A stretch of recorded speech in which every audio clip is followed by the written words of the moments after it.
අද ආපු මැත්ස් ළමයි කොමර්ස් ළමයි ඔක්කොම අපි ආදරෙන් පිළිගන්නවා. ලොකු දැනුමක් නැති වෙන්න පුළුවන් බයෝ ගැන. හැබැයි මේ පාඩම ගැන ඔයාලගේ දැනුම අපිටත් වැදගත්. නේ? ඉස්සෙල්ලාම දැන් මේමනේ ශ්වසන පද්ධතිය කිව්වට එකයි තියෙන්නේ, ආහාර ජීර්ණ පද්ධතිය කිව්වම එකයි තියෙන්නේ. මේකේ දෙකක් තියෙනවනේ. නේ? ඒකනේ. අපි ප්‍රජනක පද්ධතියේ මුලින්ම ඉගෙන ගන්නේ මොකක්ද? ස්ත්‍රී ප්‍රජනක පද්ධතිය නෙමෙයි. මුලින් ඉගෙන ගන්නේ පුරුෂ ප්‍රජනක පද්ධතිය. ඒකයි. මොකද අරක තිබ්බට බෑ මේක ඕන. ඒ නිසා අපි පුරුෂ ප්‍රජනක පද්ධතිය තමයි ඉගෙන ගන්න මුලින්. අපි වැදගත් දෙයට මුල් තැන කියලා සංකල්පයේ හිතන්න එපා. නමුත් අපි ඒක කරන්න ඕන මුලින්. ඔක තමයි කතාව.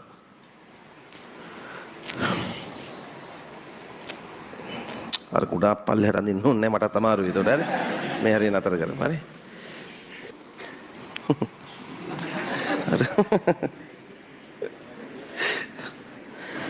මදුසංක කොහමද?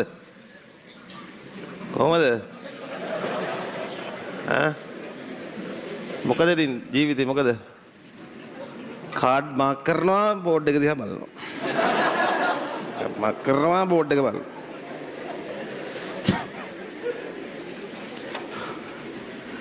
උඩල් බලයේ මේවට වයසක් මොකටද නේද?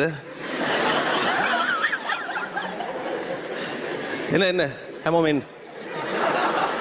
රයිට්. රුෂණ ඇතුලේ ශුක්‍රාණු ඇති. Happy birthday.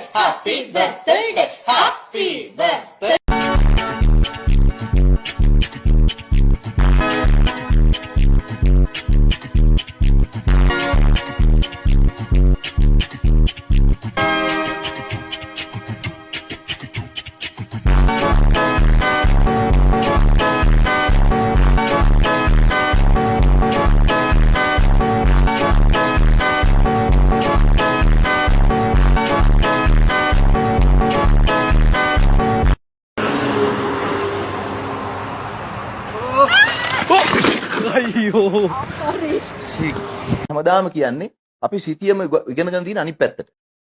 ලෝකේ ගෝලාකාරයි කිව්වට අපි කියන ඉන්දියන් සාගරයේ මුතු යට යටින් තියෙන්නේ. සිටියම අනිත් පැත්ත හරවලා බලන්නකෝ. උඩම ඉන්නේ අපි. ඉන්දියාවට අතුල් වෙන්න තියෙන අපට. අපෙන් පස්සේ කොහෙද තියෙන්නේ? චීනේ, රුසියාව, ජපානේ ඔක්කොම තියෙන අපේ වටේ. හරි මැද පෙරදිග අපිත් එක්ක. මොකද නෑ පොඩක් ડિප්‍රෙෂන් වගේ හැදුනා ඉතින් පොඩක් ඒකෙන් පොඩක් කතා කරන්න කියලා පාර්ට්නර් එක්ස්පෙරිමන්ට් එක නෙවෙයි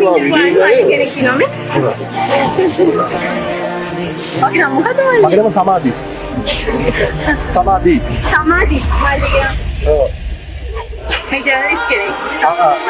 Hi. ඉන්න හොඳින් ඉන්න අයියේ පොඩ්ඩක් ඉතින් මට පොඩ්ඩක් කතා කරන්න දෙන්න ඕන පොඩ්ඩක් පාත්ත මෙහෙම මේ